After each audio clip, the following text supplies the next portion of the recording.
Hey, Kelly, how are you doing? Good. How are you, All Bob? right, good. Thanks for keeping us moving upward and onward. Hey, doing my best over here. All right. Hey, Nishani. I'm sorry, I had to unmute. Hey, That's okay. Hi.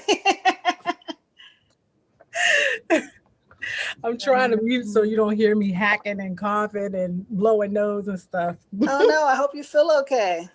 No, I'm fine. I feel like one of those people I met. He started coughing. He's like, "It's not COVID." Yeah. He starts to pre-announce. Yeah, that's the first thing we think of these days. But I know. So you can't call. You cannot swallow wrong. right. Yeah, Become people are like, suspect. Tell me about it. I'm sure it's just the Kansas wind getting used to. So Sharon, I can't believe it's been a year since y'all brought me up to New York.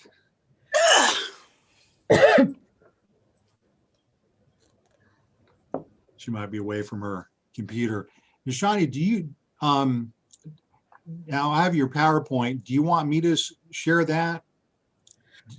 If you don't mind, that would be fantastic. And then that might take some of the strain off. And then I can kind of just, point if you want me to say, okay, next slide. Okay. I'll just say next slide. I'll do that. I'll do that. So you want to, well, we can kind of just introduce ourselves to begin with, and then you want to go first? No. But I can go first. We could do paper, rock, scissors. Oh, this is gonna be fun. I could go ahead and get it over with. Then I'll sit back and have my tea. Okay, that sounds good. So yeah, I'll go ahead and let me just test real quick here. I want to make sure. If you can't get the video, I'll go ahead and have the video pulled up. And so I'll just have that going. Okay, let me close out some of my other windows here so I can make sure and do the right screen share.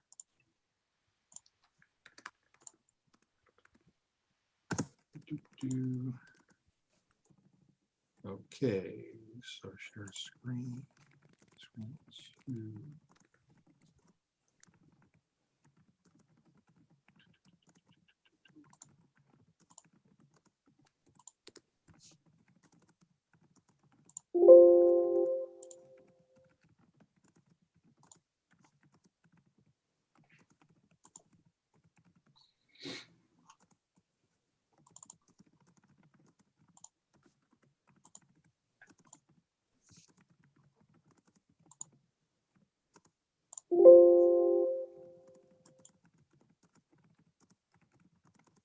I'm just trying to save this to my desktop here.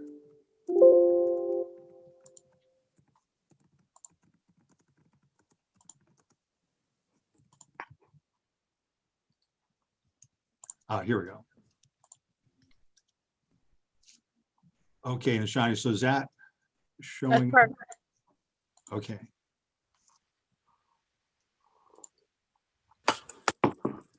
Let me switch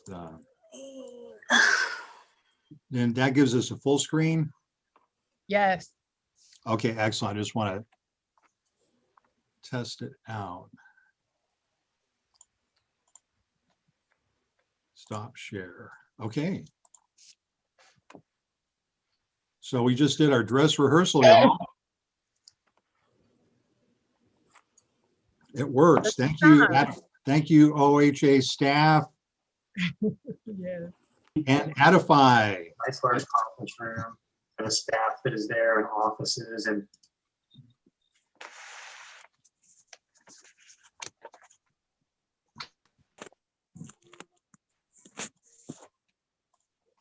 that's correct, yes. And 3 would, and I need to get you, I think you asked me in the email and I don't think I got to this yet, but you need the names.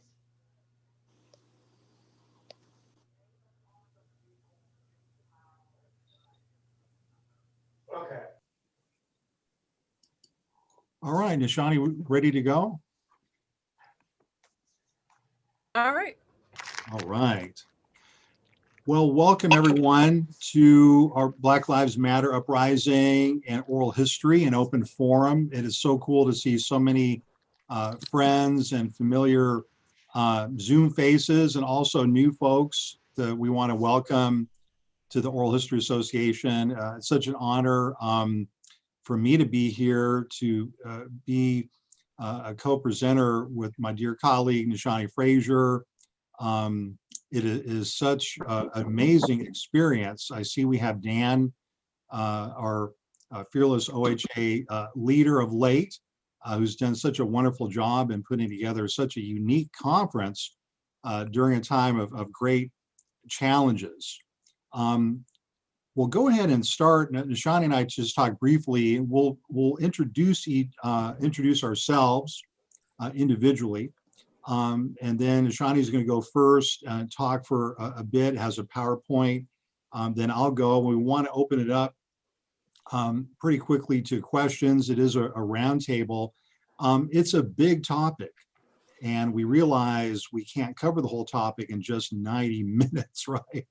And so, but we want to infuse the entire conference with the kinds of questions and especially the movement spirit of the Black Lives Matter democracy movement. So I'll just introduce myself now and then just turn it over to Nishani, and then I'll do the share screen so she can do her PowerPoint. But my name is Paul Ortiz. I have been able to get to know a lot of you as the past president of the Oral History Association. And just to remind folks, go ahead and put yourself on mute just in case you're undergoing any construction work in your backyard. But I've been a member of Oral History Association, I think as long as I've been in academia. And the first OHA conference I remember was when we held a conference actually in Durham, North Carolina, when I was a grad student at Duke. And being able to go to grad school at Duke and take a lot of courses at UNC with Jacqueline Hall, my advisor, Bill Chafe, amazing people. You're going to be very jealous when I tell you that my first grad supervisors when I was in grad school were Leslie Brown and Annie Volk. And the three of us actually worked together on the Behind the Veil Oral History project, documenting African-American lives in the Jim Crow South. And so really from there, I just have loved the Oral History Association. I'm a proud lifetime member. I want to urge all of you to think about that, kind of commitment, even if you can't do it now, maybe, in the future. And currently, I direct the Samuel Proctor Oral History Program at the University of Florida, where I also serve as a professor of history. And I'll turn it over to my dear colleague, Nishani Frazier. Okay, thank you so much. First, I want to thank Kelly for inviting me to participate in this forum. It's incredibly timely. Just to give you a short background, I actually started doing oral history working as an intern for Anacostia Museum on their Black Mosaic project. I subsequently went on to do oral history collections when I worked for Western Reserve Historical Society. It's now known as the Cleveland Historical Society. And of course, I did it with regard to my work on the civil rights movement and core members in particular. And I spent a good time of my first portion of the book in the preface talking about why oral history was important. And I know for oral historians, I probably don't have to explain the basics, but academicians in sort of classical history still was having difficulty with my use of oral history and my relationship with the persons who I was interviewing. So I wrote a piece that was mostly a kind of thumbing my nose at the many ways that I think historians obfuscate the way power is utilized when we are writing history.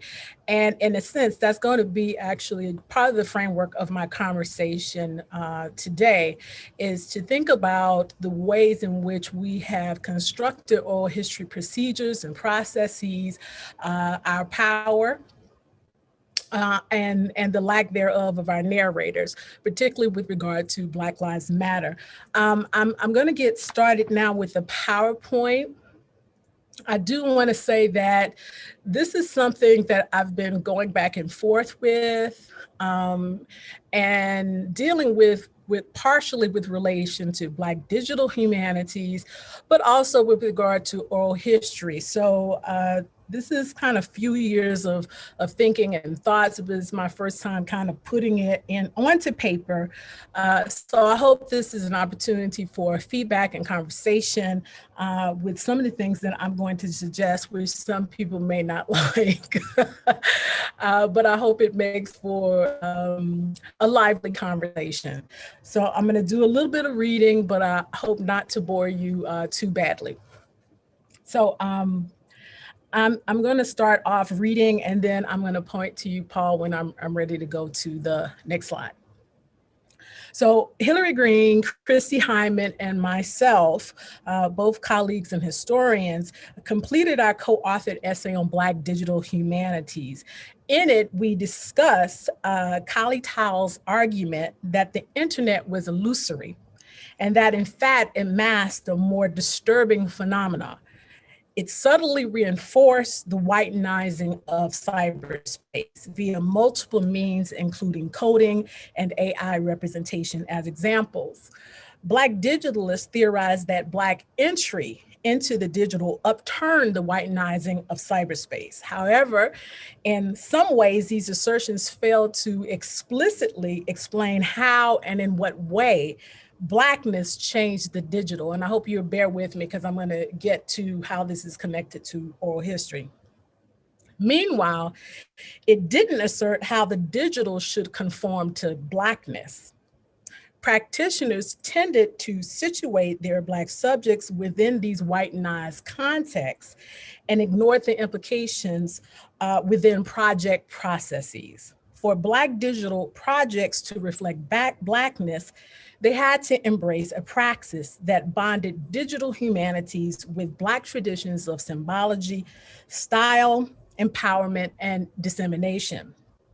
In effect, you just can't be Black within the digital. You must make the digital reflect the people for whom it presumed to computate and digitize. To challenge this tendency within digital humanities, I introduced oral history and shared authority as a counter construct for producing Black digital humanities. It took the form of a set of protocols which served to outline key concerns and issues to address in Black digital humanities. Paul, if you could go to the next slide. These protocols I actually outlined in a conference paper at the Association for the Study of African American Life and History. And I'm going to talk about 3 of the 7 protocols because they're going to have major implications for oral history and the ways in which we have thought about going about oral history. My first concern was that digital humanities had to engage in shared authority. It had to embed itself in African American traditions of call and response, and include that cultural element so that there was a shared power between digitalists and institutions and the Black community. I say here that it was not enough to talk to the Black community, you had to connect with the Black community, and when you did not do so, it reflected a colonial ideological approach and an extraction process. Protocol 4, living consequences. This is where we're going to get into oral history. Shared power can create difficult situations, particularly when it involves highly sensitive materials. We're going to get to the obvious connection here with Black Lives Matter. Each project should summarize restrictions of use, determine impact on living persons, and establish ethical boundaries and frameworks for interacting with those individuals and persons. Protocol 5, open access denied or firewalled or limited. Black Studies and Digital Humanities has to ask one fundamental question when considering a project. And here I want you to read oral history. Will this do harm to individuals or the Black community in such a way that open access becomes dangerous, damaging, or hurtful? And yet balance this with other questions like researcher community information dissemination, activist usage, and asserting Black epistemological narratives. Ironically, it was not long before I realized that oral history had a similar problem in its own procedures and processes. In fact, it was a documentary about the Ferguson movement and the rise of the Black Lives Matter that highlighted this glaring problem. And I'm gonna actually now share my screen and show you. I need you to stop sharing your screen. Oh, okay, great.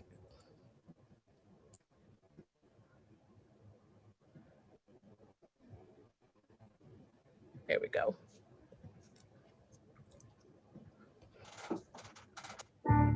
Anybody growing up here, you tangibly know when you crossing the county line, you got to drive a little differently. Your behavior changes because you know how policing changes. Police just killed a man in front of my apartment. People flooded in the area have some experience with police. Things have never been right for Black folks in America. We're trying to mourn and you came here with 300 cop cars, right? You're in canine units. You gonna shoot me too? But that ain't the story that you hear about. It is our duty to fight for our freedom! It is our duty to fight for our freedom! Put your hands up.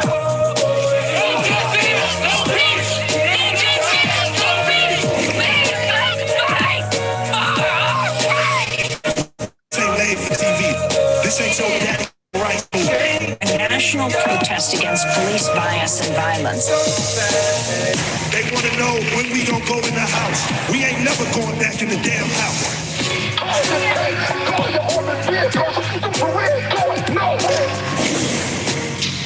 It's been 52 days and I've spent more time in jail than Darren Wilson.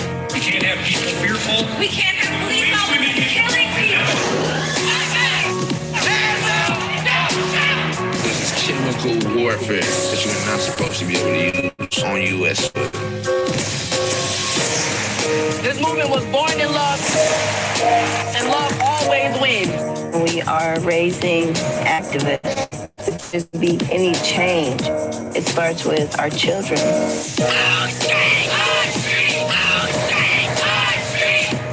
This gonna be my. So I don't know if any of you have seen the documentary, Whose Streets? But the first time I saw that documentary, I got a little bit concerned, not because the story wasn't powerful, but because it was becoming clear to me that many people were being visually displayed, and that the implications for those who were engaged in civil rights meant that they could become a site of federal harassment by providing this kind of visual information. Whose Streets was also followed by the Ferguson Archives. And if you can go just to the next slide for me, Paul.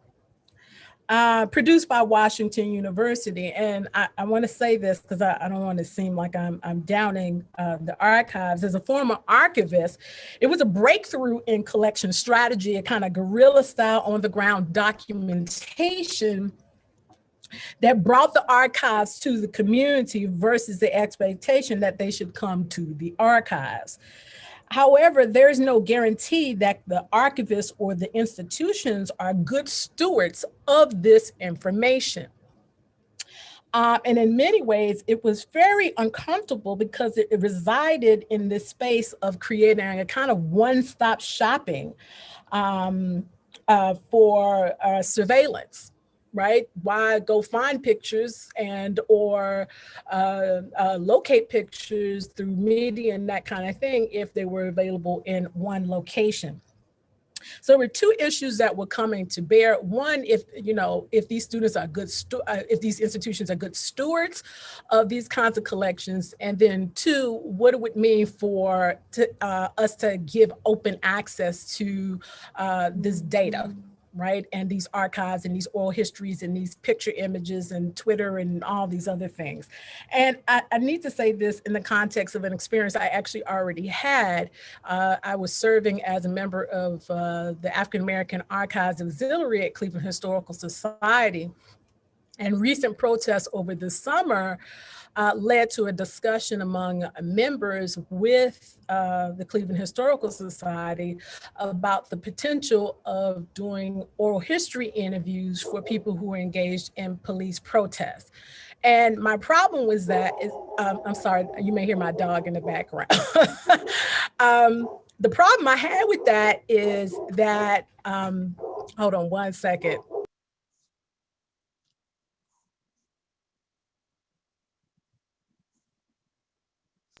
Okay, had to be stern there. The problem I had with that was that the institution itself was not willing to actually make a statement on behalf of or supporting Black activists in the street, or any activists in the street, dealing with the issue of police brutality. So there was a sort of element of usury here that I was really uncomfortable with. So it's a sort of combination of things. However, that was is not just a function of the moment, right? Or just the issue related to the archives. We already know that groups like this are being harassed by the police and federal government. If you could go just click one more time. Especially with issues of police surveillance. There's been a discussion about drones monitoring groups like Black Lives Matter, Ferguson Movement, right? So this is not just an issue for today. I wanted to point out that it's also an issue for 10, 20, 30 years from now. If you could click it one more time, Paul. This is an example. In 2007, this is a case of the San Francisco 8. The federal government brought charges against Black Panther members from 1973, even though the case had been thrown out because they had been tortured. So even though we may capture a moment, I think it's important for us to understand that when it comes to state violence and policing and harassment, what may appear to be an issue of the moment could go on decades later. In this case, almost 40 years later, you have the federal government coming after Black Panther Party members. And herein lay the problem of shared authority and the oral history procedures for me. On the one hand, it recognizes the subject's power to speak and assert authority, but stops short of shared accountability. To that end, oral history still walks this fine line between engagement and extraction. We cannot pretend that oral history is untouched by the political realities of Black activism. Those who fight become the focus of state harassment and violence. Plus, we already had this previous experience where political conflict met oral history. If you could go to the next slide. And I don't think I have to explain this one because this was a big old one among oral historians, right? So we already had this experience where politics met oral history, and yet oral historians seem unmoved by the experience enough to consider how our work can endanger our narrators. There were other issues as well. In many ways, one, assumed that oral history was for open access. Upon an individual's death, it could be given over for research projects. Two, institutional expectations limited extended changes to oral history contracts. So once you signed the contract, that was it. No more changes could be done to it. It constructed the function of oral history within a formalized space of utilizing it for research in institutions. And it left open ill-defined understandings of what it meant to be ethical. And this was a particular concern to me, because what does it mean to be ethical in the context of getting the story of someone who could be arrested? And potentially, if your materials can be used against them, what is your role in that process or your response in that process? I was not the only person feeling this way.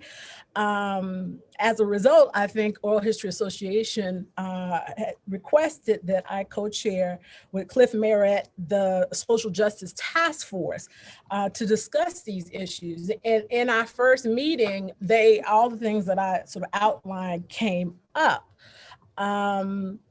A couple of people talked about this whole question of what does it mean to have rolling consent, right? That every few years we come back and we check to see if it's acceptable that these oral history interviews are available, if there are any changes that the narrator might want to have. To think about community usage of the interviews, that is not for institutional control and hoarding, but for community access. And let me say, as an archivist, that means that they have free access that is not hidden behind a paywall.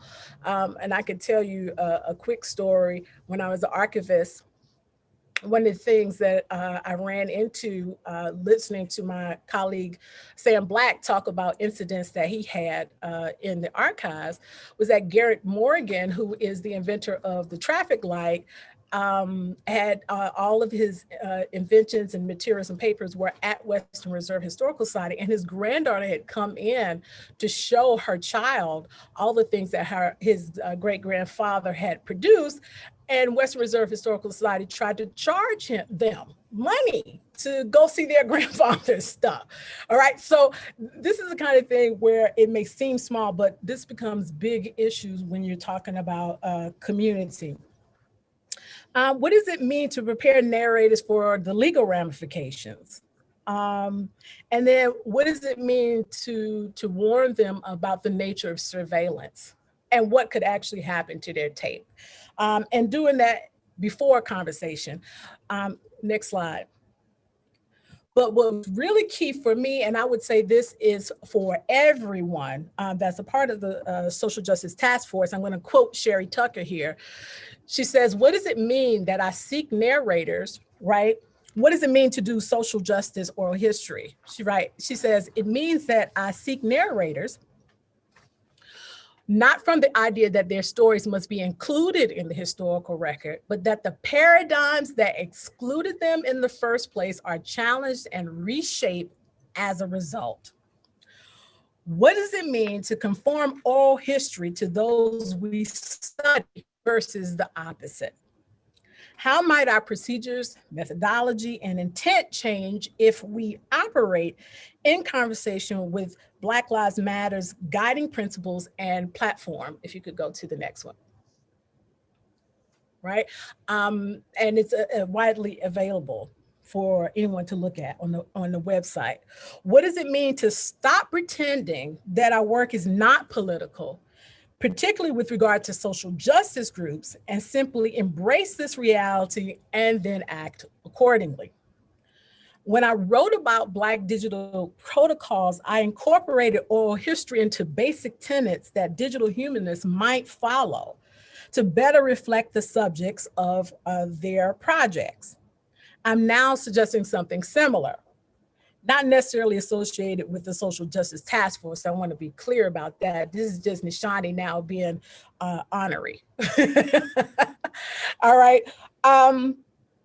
But some guideposts for us to think about protecting our narrators beyond saying that they have the choice not to participate, because I think we need to do better than that.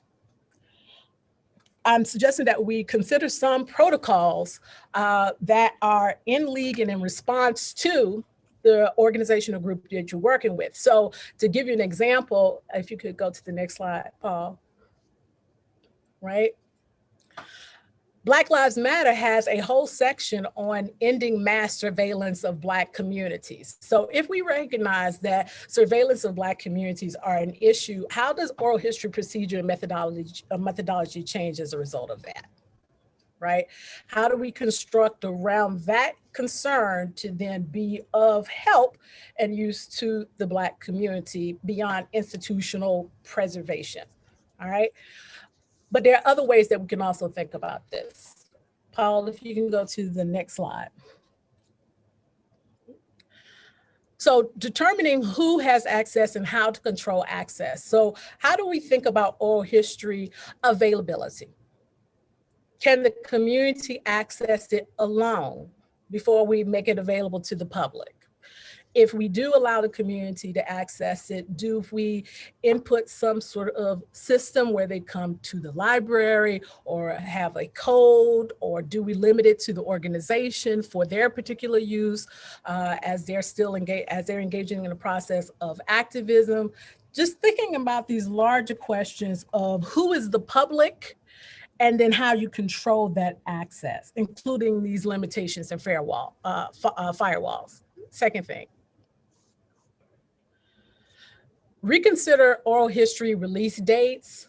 In this particular case, what we were seeing obviously with what happened in Boston was that upon the death of one of the interviewees, the tape would be released. Of course, the problem was that included information about other people.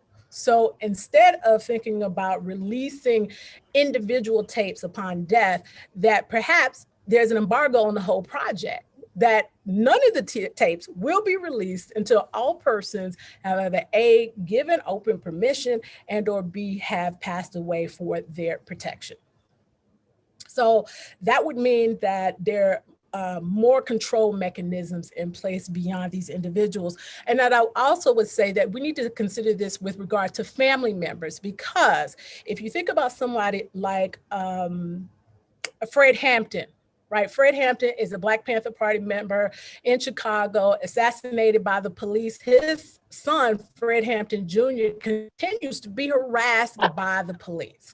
So doing an oral history interview, for example, if it were with Fred Hampton, still has implications for his family members. So even if he's making choices for himself, we can't pretend that there are not implications for those around him. And I think we need to think about what that means. The third, I'm sorry? Oh, okay. Third, outline legal ramifications before an interview. I think it would just be helpful for people to be aware of the possible implications of what might happen with their interview, including the fact that as an institution, you may not be able to protect their tapes. And that they should know that in advance. Limiting public marketing regarding the Black Lives Matter oral histories. If it's for a community, perhaps it's not a very good idea to blast to the whole world that you have these oral history collections. Keep it limited. It's for the community. And again, this is about thinking about how to limit the level of surveillance and potential harassment for activists. Here's one that I know people are probably not gonna like.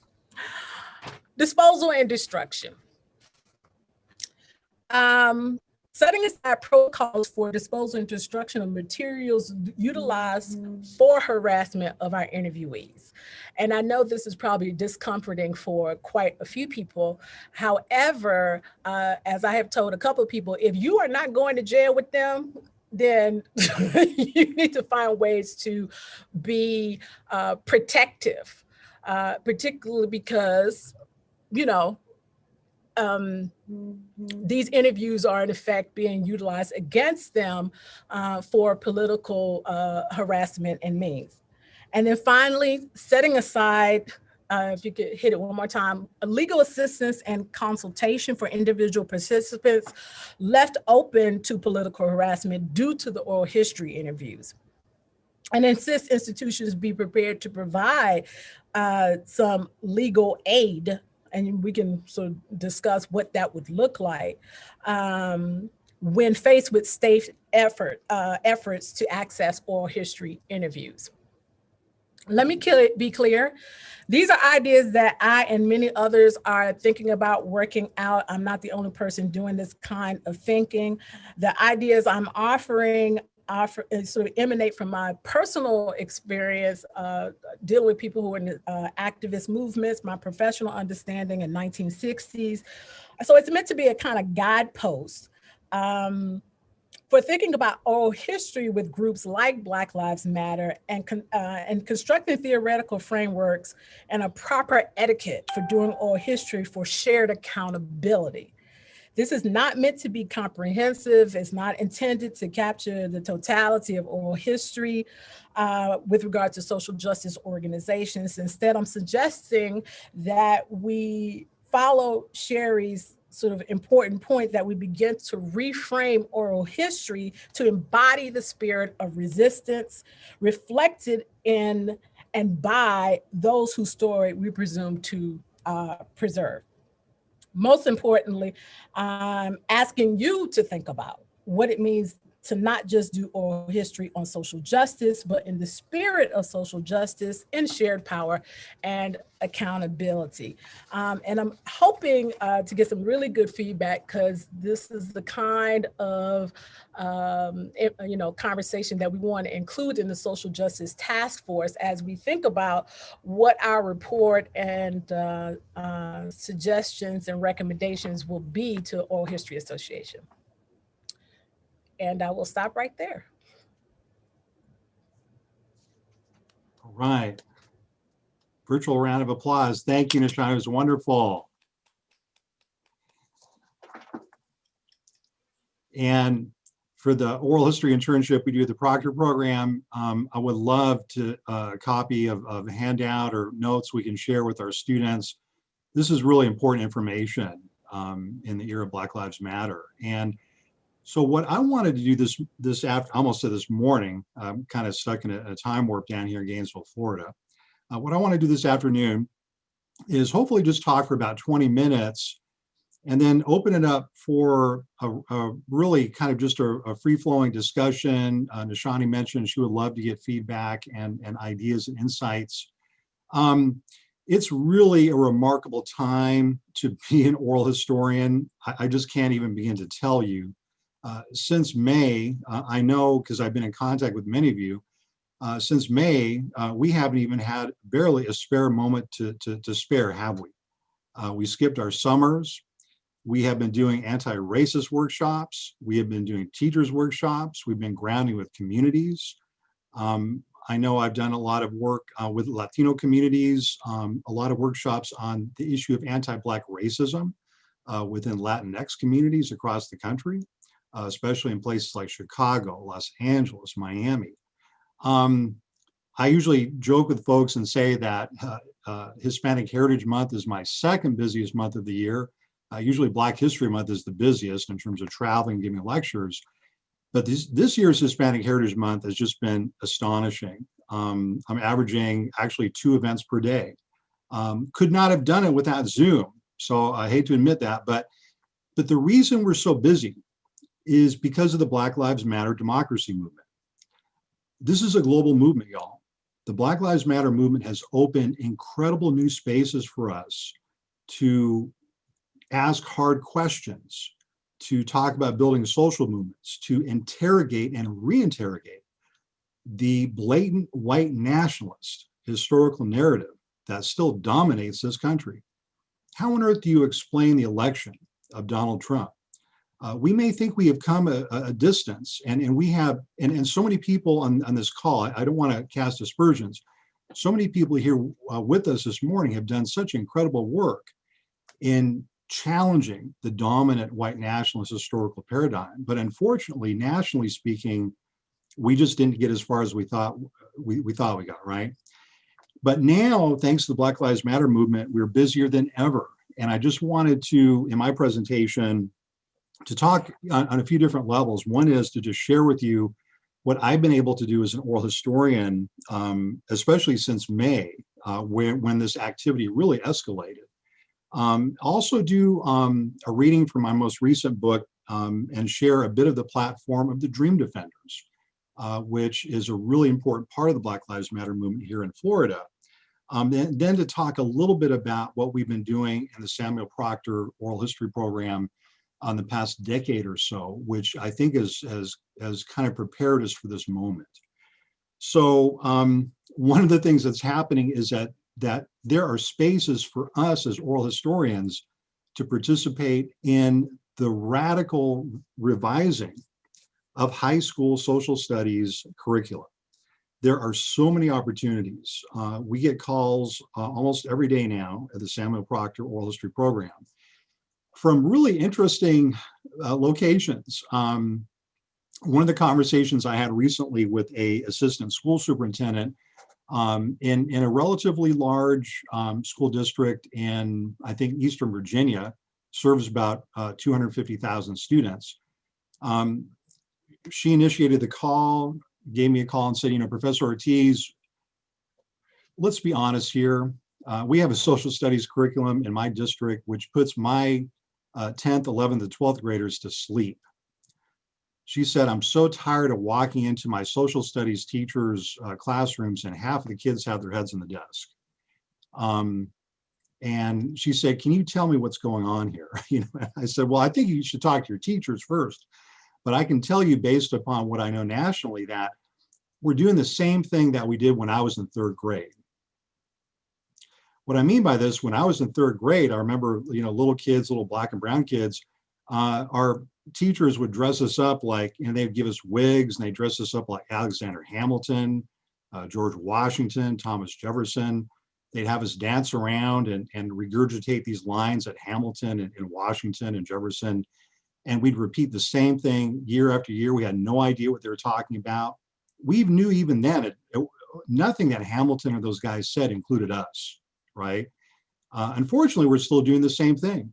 We're still dressing up kids and having them dance around and pretending that they're Alexander Hamilton or Washington. And that really isn't having any kind of impact at all. In fact, it's just the opposite. It teaches self-hatred. And so what we're getting out of the habit of doing, though, is inflicting this onto students. So, you know, the superintendent is asking me, she says, you know, Professor Ortiz, do you have characters from history that my students can actually identify with? We are in a majority minority school district for the first time in the history of this district. And that's going to accentuate even further.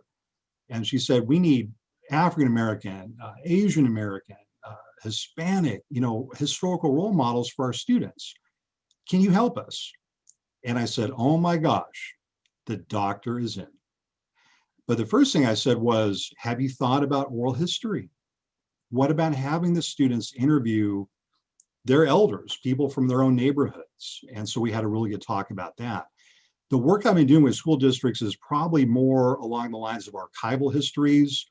One of the most exciting stories to share is what's happening in Connecticut. In Connecticut, we have an educational revolution, which is brewing. 2 years ago, thanks to the energy of high school students, their parents, really cool teachers, the state of Connecticut completely reformed their social studies curriculum. To graduate from Connecticut as a high school graduate, you are required now to take African-American, Latinx, and Puerto Rican histories. That is not a extracurricular activity. It's not an elective. You will take these classes. And so what I've been doing with as a consultant is working with the state in tandem with about 100 other educational professionals, you know, primarily K through 12 folks, and then they call in professors for research and whatnot. But it's taken a lot of hard work. But those students now, starting next year, are going to start their junior year. They're going to learn about the histories of pre-Columbian indigenous America. They're going to learn about the histories of West Africa before the transatlantic slave trade. They're going to learn about things like Deshani mentioned the Black Panther Party for Self-Defense. They're going to learn about how the Black Panther Party for Self-Defense intersects with the Young Lords, a Puerto Rican liberation organization. So they're not only going to learn about Africa and indigenous America as distinct places, which they are, they're also going to learn about intersectionality, right? So again, I believe this is really thanks to the Black Lives Matter movement and the energy that especially is emanating from high school students. It's so exciting as a Chicano historian, you know, because I for years I've taught about the Chicano blowouts in 1968, you know, where these incredible, you know, brave high school students from East Los walked out and protested and demanded for the right to do what? To read more, you know, imagine that. But it's happening again. By the way, those Chicano blowout students in '68 from places like Garfield High School, they went to college. You know, they went to California State Fullerton, they went to Northridge, they went to UC Berkeley. Now I'm talking about people like Carlos Munoz, who was a founder of Berkeley Ethnic Studies. I think we're in a similar moment now. I think it's a moment full of obviously peril, but it's also full of possibility. So that's just kind of a brief overview. We've been doing a lot of teachers' workshops. Miami-Dade is completely revising their social studies curriculum. I never thought I'd say this in a million years ago. Miami-Dade district now, African-American history will be a required element of the curriculum. There was resistance, but we swept that resistance away. The community organization swept the resistance away pretty quickly. There are a lot of stories I could tell. I'll kind of defer my time on that. But I also wanted to talk institutionally because for those of us who are connected to museums, nonprofits, who live in communities, or K through 12 teachers, independent practitioners of oral history, we're part of the reason I love Oral History Association is we're so diverse and where we come from in our backgrounds, especially institutionally speaking. But right now, I want to talk to those of us who are in, you know, either maybe business, colleges, universities, nonprofits, because we have a lot of work to do. The Black Lives Matter movement has re-exposed the rot and deep corruption of the society. And we have to, and I think now I'm speaking especially to those of us who are kind of, you know, middle-aged folks like myself, the importance of being there during protests, during rallies, when our students, if we're based on in a high school or a college, when the student NAACP chapter calls a protest or a rally, the importance of going there and not telling them what to do, but just listening and being there and bearing witness. This is something that the Reverend James Lawson emphasized in his beautiful eulogy for Congressman John Lewis. And if there's any speech that I'd like you to watch, you know, after this conference, please watch Reverend James Lawson's beautiful eulogy to Congressman John Lewis. It's one of the most remarkable speeches in American history. And the speech gives us a sense of where John Lewis came from, and it gives us a sense of the spirit and power of the civil rights movement. And Reverend Lawson, by the way, had nothing but negative things to say about the idea of bipartisanship. I found that to be so illuminating. He said, we don't need bipartisanship. And what he's saying is we need struggle more than ever. So that idea of being there, again, whether we're in a nonprofit or at a university, just going there and again, not feeling that we need to have the bullhorn in our hands, or not feeling like we need to lead things, but that we need to listen and to bear witness and to be fellow travelers. Two, and again, this could be for museum professionals or college instructors. We've got to change the curriculum. And I've talked about K through 12, and now I'll talk about college. What I see everywhere I go, and I write a lot of external review letters. I've been in external review committees quite a bit. It's interesting to try to do an external review of a department or a program via Zoom, but we're doing it. But what I've been appalled to see, again, especially after so much hard work by people in this association, what's appalled me, colleagues, is how little change there has been in too many universities and colleges in terms of the curriculum being offered. Nothing in Black arts, nothing in Black literature.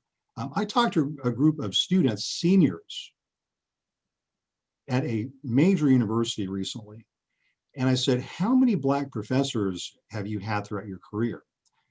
How many African-American authors have you read? And these are seniors. And they kind of looked at each other and they said, well, Professor Ortiz, we just don't have any Black professors here. And I was like, oh no. How many Black authors have you read? A couple had read W.E.B. Du Bois, and thank heavens that was the case, but that was just two of them. So on that level, we're not getting the job done. We've got to revolutionize our curricula at the college level. It's got to be revolutionized because, again, when you look at what we have now in government, our leaders in corporations, leaders in politics, they're products of a white nationalist school system from top to bottom. And we have Black Lives Matter to thank for pointing this out. And just to echo what Nishani said, it's kind of harsh medicine, right? Because many of us had thought we had made a certain amount of progress, and it's important. We did make some progress. But remember, what's the thing our elders taught us? You take 3 steps forward and 2 steps back, or sometimes it seems like you take 2 steps forward and 3 steps back, right? The third thing, and this is applicable whatever field you're in, push for democratic small d hiring. There are so few African Americans in academia right now, it makes me cry. It is a travesty. There are so many situations where, again, doing external reviews, I have seen departments that used to have a significant number of African American faculty members that are now completely lily white. That's not acceptable. Those of us who have any kind of institutional power or say so, those of us who are union members, collective bargaining contracts, we need to get to work, and we need to make the hiring of African Americans in higher education, in museums and nonprofits a priority, because right now we're going backwards. And I can say the last thing I'll say on that level, institutionally speaking, is University of Florida has an African American Studies program. It's an amazing program. We graduate about 120 majors per year, but we've been a program for over 50 years. We don't even offer an MA or a PhD. We've got to do better than that. You know, we have to really, and that's what I mean by pushing on the curriculum level. One of the things I want to do, and share a screen with you real quick, is to show you a couple of things that we've been able to do in the Proctor Oral History program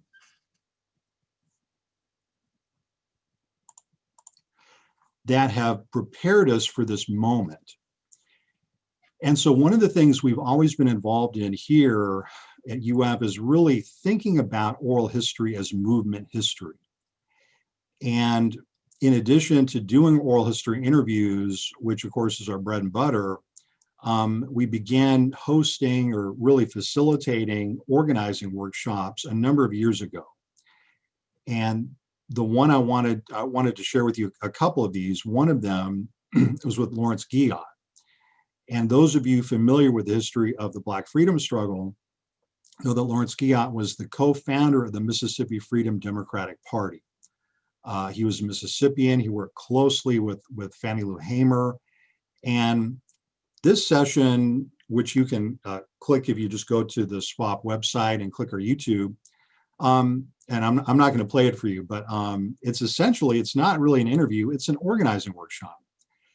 And here Mr. Guillot is telling us how he and Fannie Lou Hamer and other SNCC organizers created the Mississippi Freedom Democratic Party in 1964. And he's relating it to the political challenges that our students had. And this was, of course, done 8 years ago, right? But connecting history with contemporary struggles is a really important part of what we do as oral historians. And I just want to thank the people here on this in this session, because I know that everyone I see that I recognize, we all do this, right? And I just want to continue to urge us to continue doing it. It doesn't have to be an interview necessarily. For me, this is why I love field work. And this is why the pandemic breaks my heart as an oral historian. Because like many of you who are program directors, we have had to shut down our fieldwork operations. And we're doing most of our work now remotely. We're doing a lot of interviews. We've done community sessions, but it's just not the same as kind of being there with people. So another really important thing we do as oral historians, and this is something which I think really prepares us to be active participants and really good witnesses and fellow travelers with the Black Lives Matter movement, is we've always emphasized intergenerational education, intergenerational struggle. So in this wonderful photograph, you see Randy Gill Sadler, who at the time was a graduate research assistant for the Proctor program, interviewing the legendary Dr. Nikki Giovanni. And I'm not going to play any of the interview for you. You're going to have to log onto our website and give us a donation to listen to it. No, I'm just kidding. No donation. I was trying to see if you all are still awake. But no, this is just seriously, this is an example of what we can do, what we do as oral historians, right? Putting people in contact with amazing people, not just us interviewing individuals. Like if someone, I remember someone, when we knew Dr. Giovanni was coming to Gainesville, someone said, "Oh, Paul, would you like to interview Dr. Nikki Giovanni?" And I said, "Oh my gosh, are you kidding me? I would love to do that. But why should I do that? Let a student do it. Let someone who doesn't necessarily have those opportunities to have interviewed someone like this." And then Dr. Randy Gill Sadler, she goes on and she gets her PhD. She now is an award-winning professor at Lafayette College in Pennsylvania. And so this is the kind of experience that she can carry forward and take to her students. Some other things we do in oral history, these are just some glimpses of the work that the Proctor program has done in Mississippi. We have talked about this quite a bit over the years and many panels hosted by this wonderful association. But putting college students in direct contact with high school students is really cool. And those of you who are fans of Black Horror Lit, I don't have to tell you who that is standing in the background there. But the students, that's Tananarive Due, the great author. And we were able to bring her with us and her father, the legendary John Due, one of the great civil rights attorneys in American history, to Macomb, Mississippi. And bringing Mr. Due back to Macomb, Mississippi with his daughters was very eventful because it was very emotional. John Due went to Macomb, Mississippi in 1963. The first thing he did after he finished law school at Florida A&M University, and he was beaten by the police because he was taking depositions of African Americans who were denied the right to vote. And the last thing I want to share about this is that I don't think I have a picture with Attorney Due. There he is, actually, I'm sorry, I do. There he is talking, and these are his notes, and he's talking to high school students. And so as oral historians, we often are able to put organizers, activists in contact with students or with members of a community. And it's a really important thing. And Attorney Due was telling us how difficult it was to come back to Macomb, Mississippi. I'm going to conclude here by reading a passage from the conclusion of my most recent book in African American and Latinx history of the United States, because it gets to this spirit that Deshani was talking about in terms of the importance of being animated by the Black Lives Matter movement and its philosophy and tactics. And I concluded this chapter 8, it's the last chapter of the book, talking about neoliberalism, the renewed human rights struggle. In 2013, the Florida Dream Defenders described the destructive power of the system they were battling. Quote, "In every corner of our country, we find the cancer of an unchecked correctional system. It is ravaging our state and our Black and brown communities in particular. We are Black, brown, poor, and minority. A system that seeks to incarcerate us now invigorates our fight for freedom. Let me repeat that. A system that seeks to incarcerate us now invigorates our fight for freedom. We've dedicated our lives to battling the criminalization of our generation. A system that once divided us now unifies us. The dream defenders are that opposition. End quote. Donald Trump's 2016 presidential campaign gained traction by attacking Muslims, African Americans, Latinx peoples as depraved and violence prone. Blatantly ignoring 2 centuries of emancipatory internationalism in the United States, Trump vowed to build a wall to segregate the United States from Mexico and the rest of Latin America.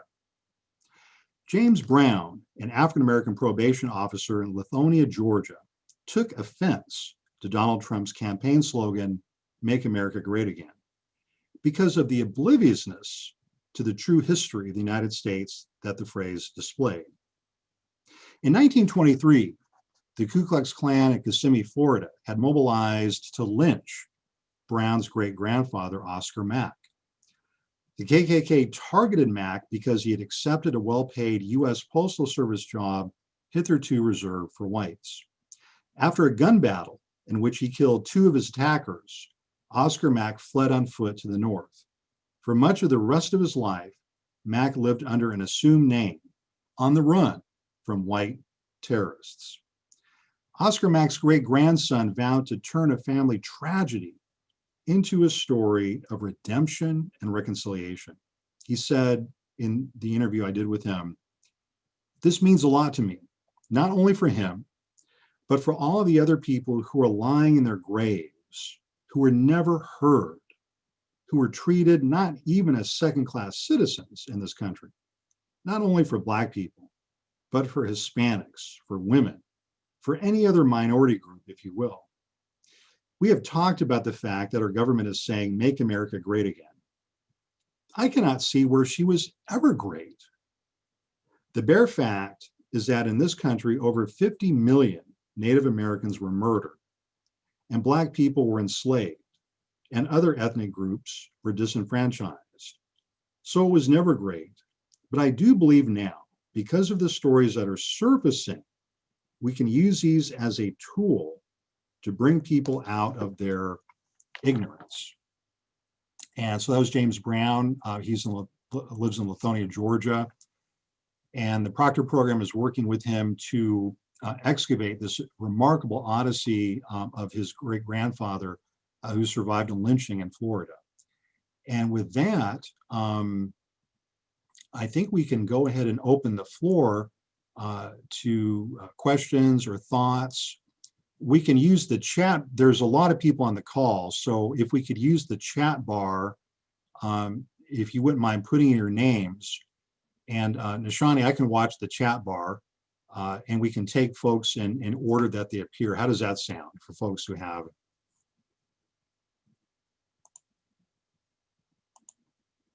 That's fine for me.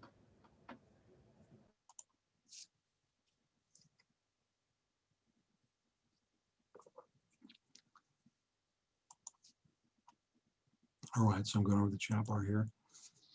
All right, so thoughts? Karen. I'm first. Good Lord. Thank you for this presentation. It was deeply thoughtful and inspiring. I'm thinking back to when 10, 12 years ago at the Historical Society, we produced with the Social Studies Department 4 children's books who were biographies on feminist, radical, local, minority women. And it was part of the curriculum for 3rd graders. But 10 years later, those books are gone. They're lost. It's not even known. So you just inspired me. I got to go make sure that, and it's a wonderful model to use oral histories of local women, then turn them into the local curriculum for third and fourth graders. But it doesn't stay. We got to do it again and again. So thank you. Exactly. And have the energy to do it again and again. It's got to be a collective effort. Got to be collective. So we have, so Amy Skillman asked Nishani, I was intrigued by your mention of using a call and response format and building archives. Can you talk more about that? So when I was talking about call and responses, actually with regard to digital projects, that there was a tendency among digitalists to go into the community, extract the information, put it on a website, and then say they had engaged the community because they had collected the material. What they had failed to do was to think about the whole project itself and the way in which one could be in conversation, right? So you put out the call, the Black community responds, you put out the call again, and they respond again. And with archives, it's something similar to that kind of circumstance. And I'll give an actual example of how call and response can possibly operate to avoid any kind of negative or kind of conflictual relationship between projects, digital projects or archives, and the community. I was a consultant for the Martin Luther King virtual projects, incredible project, about 6 layers of digital project that included a remake of Dr. King's speech in Durham and a kind of acoustic experience in the church where you could experience it close up or from a distance. It included a virtual space where you could actually be within the church in the virtual space and then listen to a virtual speech given by Dr. King. And then it was a short documentary. But in the process of the conversation, it was very interesting. The church, which had played a key role in setting up the space for both the virtual element and the acoustic element, wanted oral history interviews to be done. And in fact, the Reverend who had invited Dr. King and had memories of protests in Durham was one of the people that they wanted interviewed. And the MLK Virtual Project chose not to add it into their series of activities. So he actually subsequently died. And I think part of the problem and why call and response is important is that it requires that whether you be an archives or a digital project, that you have to have a degree of fluidity. You have to be willing to change and move and adapt as the community needs it. And I understand that it can be, a bit of a problem, right? You go to the funder, you say, I'm going to do this, right? And the community comes along and says, yeah, but I want you to also do this. These are things that have to be built in from the very beginning, that you may be in conversation with the community, and as the community sees it unfolding, it may come back and say, we noticed that this could be useful for our activities over here, or it would be useful for preservation over here. And so part of the call and response is that you have to be willing and open to the fluidity of the exchange. And I think this is also the nature of the contract of oral history interviews as well, right? The whole notion of a kind of rolling contract, and this was suggested by Maka, but also the fluidity would mean that you cannot hold on to this sort of structural, it's got to be this way, right? The call and response allows for a kind of flow and a back and forth that is over time and changing. And that's what I mean by a kind of call and response. All right, looking down the chat bar, let me see, I think Anna Sheptow. Hi, thank you, Paul. Can you hear me? Yes. Okay, thanks. Thank you so much to both of you, to Shani and Paul. I have to say, on a personal note, I just came back from a year-long mat leave. I'm obviously in Canada, and I was feeling that sort of what's the point of academia struggle. And Just listening to both of you has been incredibly re-energizing over the past hour. And I have two little questions, either for you two or for the group, but just what comes to mind listening to both of you talk.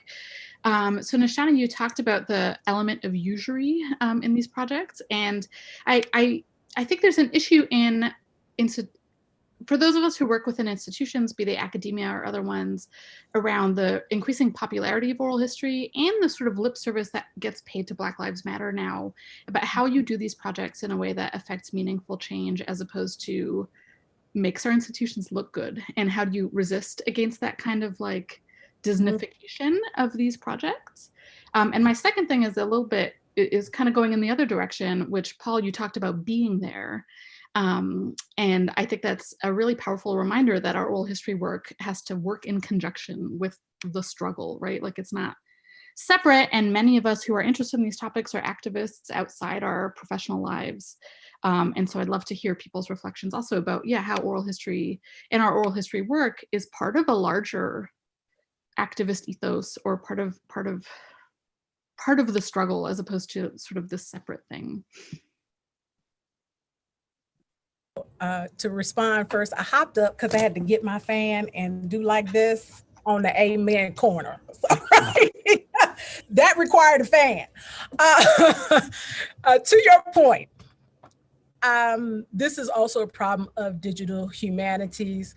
There is a kind of mercenary element coming up among institutions where they grab on what's hot, whether it's Black Lives Matter in this moment. And that gets to, I think, Karen's point about the sort of temporary nature of some of these things, where you have to come back again and again and again. And because these institutions glom on to the potential of funding, and because academics also face the pressure of producing funding, and it's attached to your professional standing, that kind of thing, it creates a problem. And part of my issue with any of this, whether it's digital humanities or oral history, is that it ends up not serving the community. And so when it comes to the Black community in particular, I think that we have to be very aggressive in insisting that these institutions will not be allowed to engage in an extractive practice, and that we can do things in our own behavior that limits that process of the institution utilizing it as a moment for getting money. And I think doing things like that shared power in digital humanities, doing things like insisting that some component of the project or history project might include legal consultation if there's an issue of the state attempting to get the oral history interviews. That's a way of pushing these institutions to be more responsible and to be decent, I won't say good, but decent stewards of the collections that they presume to preserve. You know, and on an HR perspective, this morning at the National Collective Bargaining Conference, we were talking about this exact issue. So on the one hand, people are coming up to us and saying, oh, wow, it must be a great time to do African-American history or movement history. You're getting all this attention, right? But the flip side of that is we're getting put on all the task forces, all the committees, right? Whether we're in corporations or nonprofits or universities. And so we talked about this morning a lot about, I'm going to read this because I don't want to mess it up. Reconfiguring our personnel policies to reward Black scholars who engage in these extra activities, whether it's being on a campus-wide task force or a corporate, even, a celebration of Latino Heritage Month, right? It shouldn't be free labor. It shouldn't be a free thing. It's work. And so we need to find ways using, if we're in a university or academic senates, if we have a collective bargaining contract, use our contracts to reconfigure these personnel policies. Because right now, especially African-American scholars, and we talk about the faculty of color double duty, that needs to be taken seriously. And it's because it's become more and more apparent that we're the ones who are being asked to do all this extra work. So I think that HR perspective needs to really be highlighted. In the interest of time, I'm going down the list. And Sirsha. I was going to say, I see a quick question from Ann Volk, I believe, about the interviews that already exist, and what would be ethically principled, community responsive approach to addressing these interviews that are already done. Are there good examples? So I'll just be really quick because we're short on time. I will say that I think, again, we have to think about these things in a more fluid way. There's nothing wrong with going back to the community and redressing the previous procedures or frameworks that have been put in place and then changing them again. And that's how you ensure not just a continued reminder and relationship with the community, but that if there are attitudes or circumstances that have led them to change their mind about an element of an interview, or even issues about access, that because you maintain that fluid relationship, you're able to make those changes.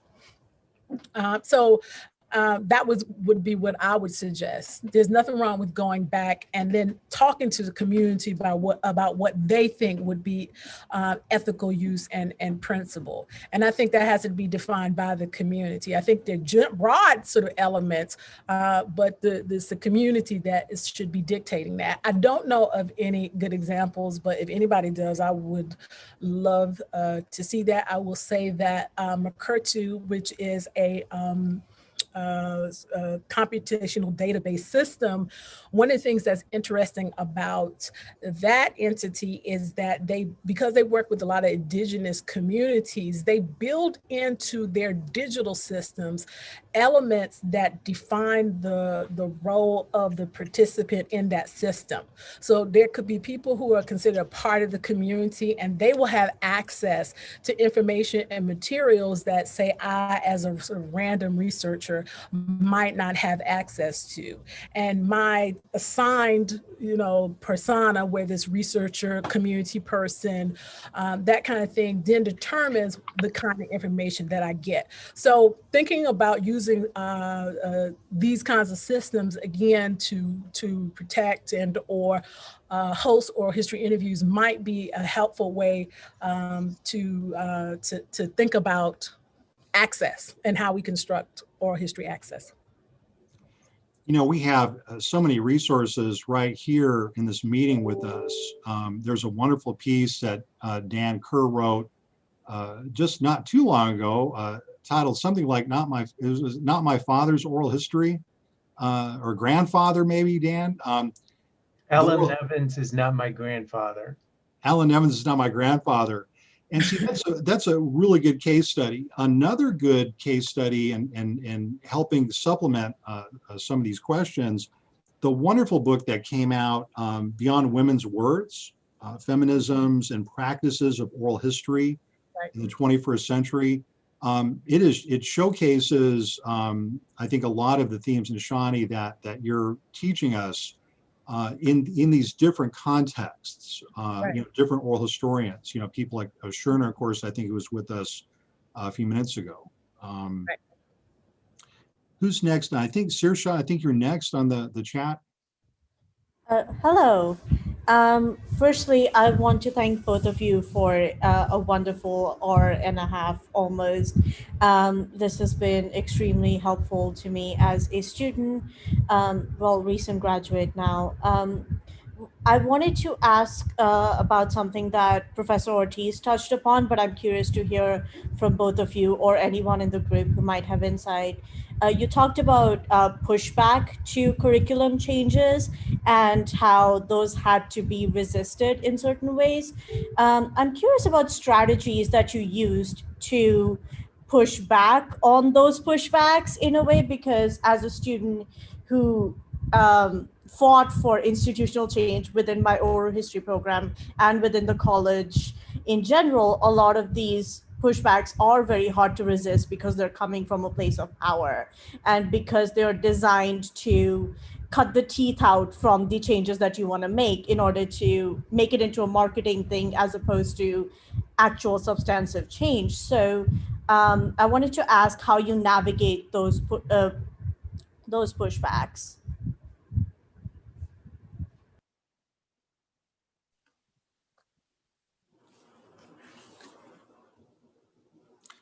Well, one of the techniques that I learned from elders in the academy who taught me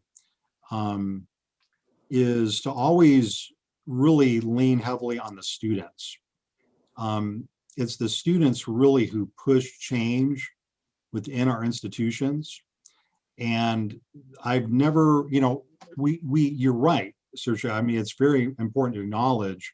It's interesting, and actually up to May, the Samuel Proctor Oral History Program, we were kind of known as the perpetual troublemakers within the College of Liberal Arts and Sciences at UF. Now, of course, everyone wants to play in our sandbox, right? But we know that that moment's going to pass. We know there's a window of opportunity here, and so let's push it as far as we can. But seriously, it really is just remembering that it cannot just be one person or even 10 people, or even just faculty or just staff. It's got to be a much broader coalition. And I think the power of the Black Lives Matter movement has demonstrated that change doesn't come from one place, and it doesn't come from the middle class. It doesn't come from our universities. The changes that we're seeing here in Gainesville, Florida, are happening like way off campus. And then on campus, we're just kind of trying to catch up to what's happening in the broader communities. And so the old arts, I think, of coalition building are more important than ever, and finding allies where you can find them. Because you're right, there will be pushback. Right now, it's kind of cool. I ran into an associate dean the other day on Zoom, and they were talking about, Black Lives Matter, and he used BLM, and kind of looked around to make sure everyone knew they'd used BLM. Okay. Now, up to this moment, that person has been the most reactionary person I've ever seen in academia. Probably not the most, but yeah, getting ready for the next moment, I think, is important. And Nishani really keyed us in on this. It even on how we're saving or not saving our oral histories, and realizing that the counterattack is happening. It's already happening. The surveillance, the ways in which a lot of movement tactics that we've used in the past have kind of installed right now. So we're kind of in a moment of a reorganization. I'm going down the line and see Luann Jones. Luann says, I think many of us have assumed that we were doing a better job of changing the curriculum at all levels than we have. What do we need to do differently? Karen Harper, I think, nailed it, going back and making sure and realizing that all of the gains we make, it's just kind of like political history, right? All the gains we make, there's gonna be a counterattack, right? Is it illegal yet to teach critical race theory, or is that just something that, right? But even then, we protect each other, right? We look out for each other. To me, it's those values of solidarity, mutual aid, which are the most important of all. If you have one person standing up at a faculty senate meeting or at your staff meeting saying, we need to have Black people at the center of this permanent exhibit, or we need to have, this permanent exhibit on baseball, by heavens, should be bilingual, because that baseball is a bilingual game. Don't let that one person stick out by themselves. Go there with that person. I mean, just again, the bearing the witness part is really important. Don't let each other be picked off one by one. And to me, that's part of the Nishani, you'll forgive me, but that's almost like the COINTELPRO lesson, is that the government tries to infiltrate organizations and pit us against each other, right? And the same thing is true with our institutions, whether or not we're victims of the COINTELPRO, right? The tendency is for us to compete with each other because we have limited resources. But let's not do that.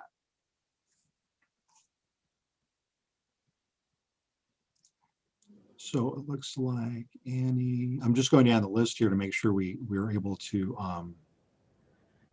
Kelly wanted to add. oh, Yeah. cool. Yeah. So first of all, I want to thank you two for this great discussion. I'm learning so much from both of you today. And I wanted to add to the discussion about the curriculum change. Just a little bit more of what has been stated, but my father coordinated the African American Studies program at Berkeley High School that was started by the Black Panther Party in the Bay Area within the milieu of student activism. So all of those components were necessary. And he ran that program until he died, so for 22 years. But every year, he would take students and parents to the school board to keep the program going, because every year it was threatened with being cut. And it's so heartening for me to see that because of this new movement, the Black Lives Matter movement, you see in different cities, like you mentioned, the cities that are integrating Black studies and ethnic studies into their curriculum now because of the movement that's going on. We can't do this work alone. I mean, I found myself as a parent, sometimes the only parent trying to go to a teacher or go to a school board to talk about what's being taught in the classroom, but that doesn't work. We can't do it. We have to find people that we can work with within our communities, and we have to take those people into these school boards year after year after year. It's a work that can't stop, as we see, because once we're, we think that we're taking this for granted and we think this is happening and it's going on, and it's not continuing. So this conversation, oral historians, the teachers, the parents, the activists, all of us, I mean, we're all needed to make sure that these changes are instituted. Lori West shares with us, I'm really excited to look at this after the session, Lori, curriculum revisions in Illinois. All students have to have a U.S. Minority Studies course, and then Granger College of Engineering, faculty, student curriculum issues, very cool. Information sharing is so important. Another thing that comes to mind is I'm just so proud of my press, Beacon Press, and really being a trailblazer and publishing young adult versions of books.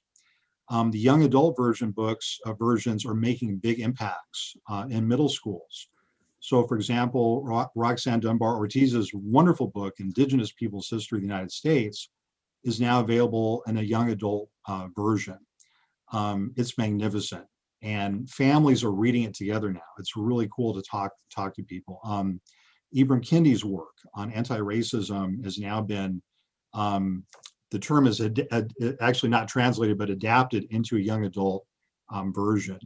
So there's new, publishers are also finding new ways to kind of make this information. So many times my university students are like, Professor Ortiz, why did I have to wait until I was a college senior to learn about the civil rights movement or the Black Panther Party, the Young Lords? And I'm like, yeah, you shouldn't have had to wait that long. You should have been able to learn much earlier in life about it. But then again, would we expect this country to teach that kind of thing to high school students? Right?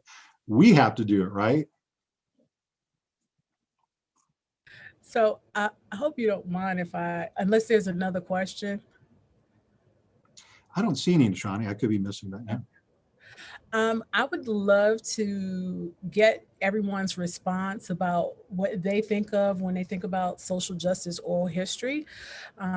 It would be helpful for the task force to hear some of these outside voices as we begin to have these conversations with our committee and craft the report. It would be really helpful to have these different voices from different perspectives think about the implication of social justice and oral history. And by the way, I would also like to hear people respond to the disposal and section.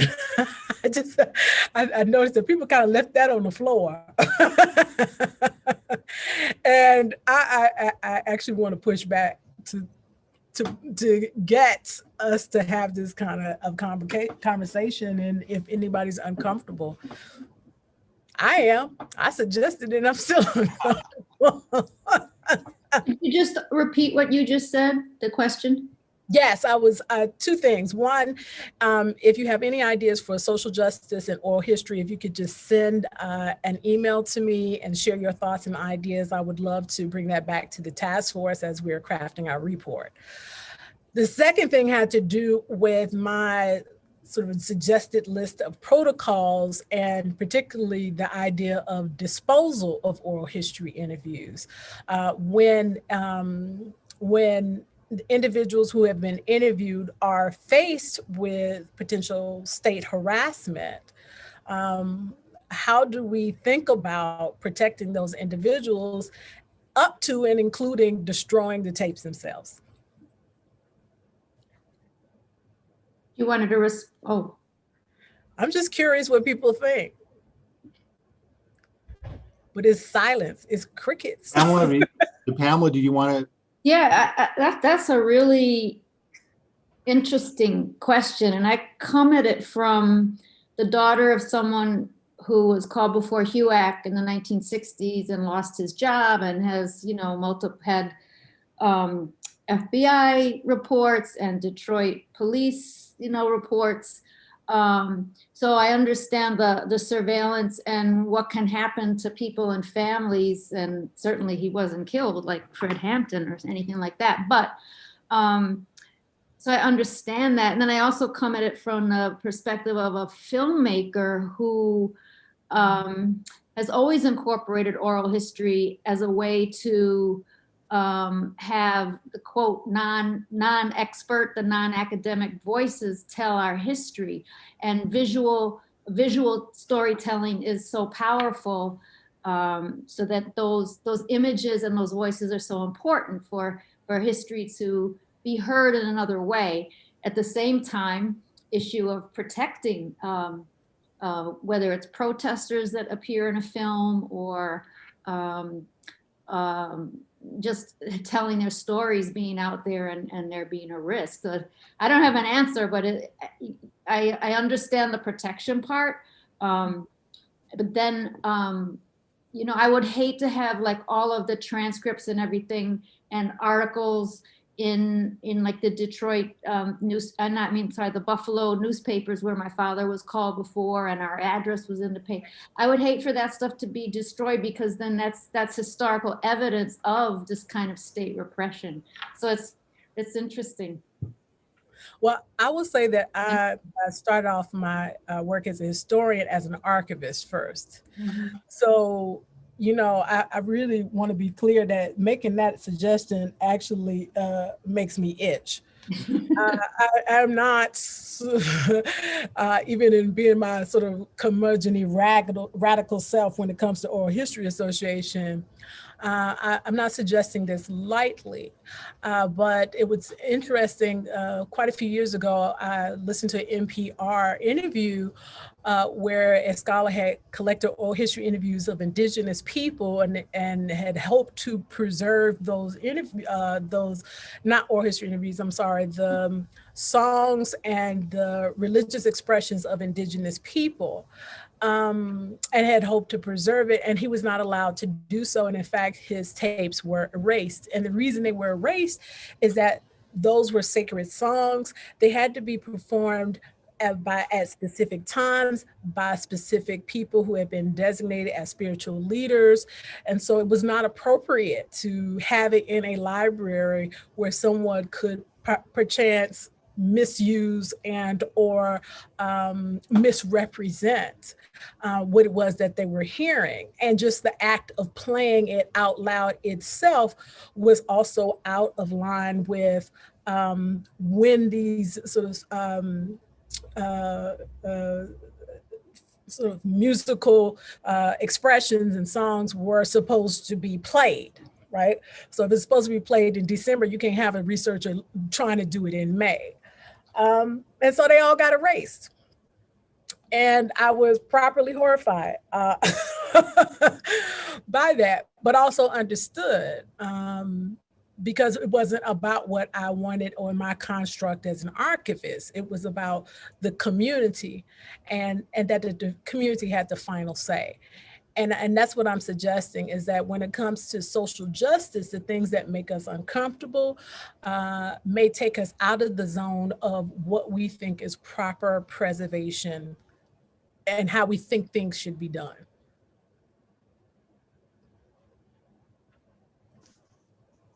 So I have a kind of humorous example, if people want to hear it. yes. We love humor. So we were writing about radical West Coast feminist activists, and I was looking into Asian American women activists, and this essay written by a young man who identified as communist kept coming up and doing the other research. So I called him and asked him if I could read his essay. And he said, yes, I will take it out from under my bed and I will leave it at the Asian Studies at UCLA for 4 days, and you can read it, and then I'll get it back. So, I mean, it was an interesting solution. I felt really lucky. But now it needs to be somewhere where people can read it more easily. I mean, his career, he was afraid that being a communist would risk his current career. So it had to be kept anonymous and protected. But maybe that's changed by now. Maybe it should be in the Asian Studies archives now. But it's a really important, interesting question. And I have a friend who has his grandfather's sacred songs and figuring out how to get it transferred to a media he can access it and nobody else hear it but him, because he's the only one designated. I don't know if he solved that problem, but again, that's another one of those. Thank you for bringing up this very, very complicated, multiple solutions, no solutions problem. We have a very active conversation going on in the chat bar. That's really cool.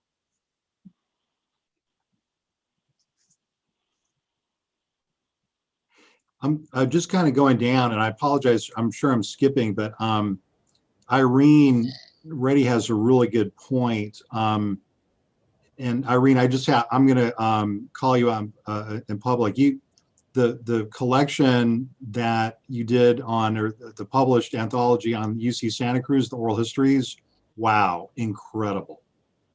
So cool, so amazing. And you ask us, whoops. Community.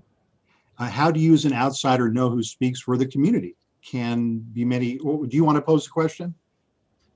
No, and I think that's a great question.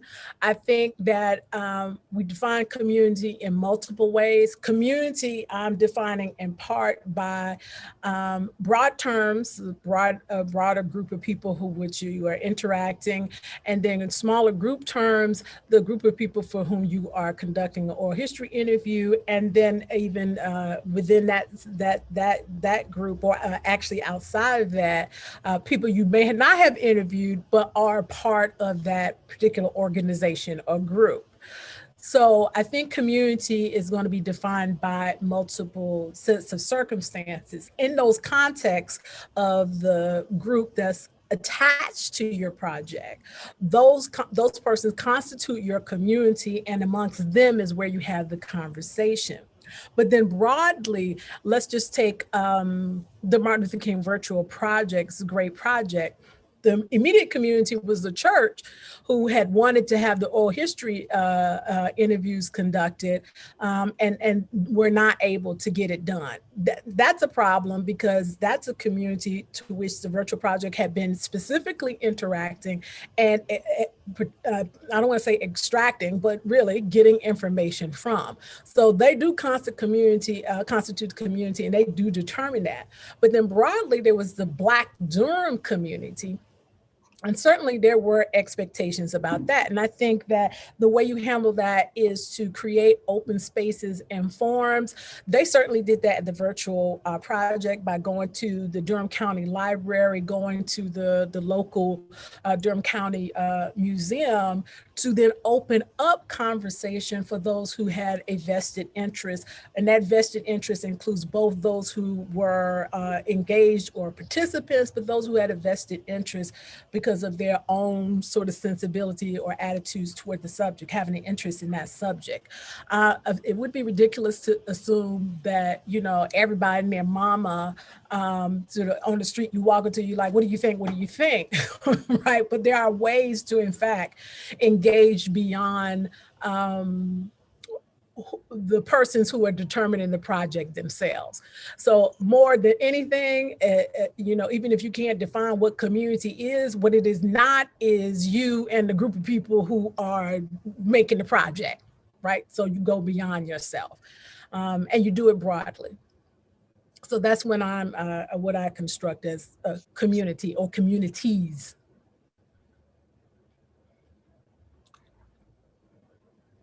Annie Volk, Annie, do you want to, you raise a really important point also. Do you want to share that point? Hi. The analogy that came to mind for me was the notion of people, LGBTQ folks, burning their archives, which is something that a number of historians have written about in order to protect their image after they die and to mask their sexuality. And I think, although I completely agree that with the arguments in favor of giving people the ability to destroy their interviews, I'm also aware of what it means to future historians and their ability to be able to research certain topics and how the invisibility of materials and archives then can actually end up perpetuating invisibility and marginalization of certain communities. So I just wanted to raise that as a counter argument. Well, I want to make a couple of distinctions. There was a similar set of circumstance at Western Reserve Historical Society where a fairly well-known African-American woman in Cleveland, Ohio, Zelma George, passed away, and her family members got rid of all of the love letters between her and her husband. And beautiful, just beautiful, you know, lyrical pieces. So I want to make a distinction between persons who are discomforted and uncomfortable about exposure, and then those who, when exposed, could be harmed, right? And harmed in physical ways that are could end in harassment, surveillance, things like that. So I do think it's important to construct it within a proper context, right? It's not just about whether someone is uncomfortable or even has a right to get rid of materials to hide things. We have this throughout archives, you know, as an archivist, you had this all the time. You know, somebody didn't want to know, you know, I did an oral history interview and I asked this African-American veteran about his activities in Japan, because I was very clear that men had engaged in, many men had engaged in a lot of, let's say, forms of entertainment with women. But he was a good Christian now. He did not want to talk about it. Right. So he chose to ignore that. I think that's something we all run into, but that is not to be compared with what happens when a person could die or be jailed. And so I want to be clear in making that distinction. Although I certainly understand And there are ways to have a conversation about that because, again, we have not provided insurances as oral historians for protecting people's stuff. We already saw what happened with the IRA collection. They were told that, you know, the collection would be protected. Well, it wasn't.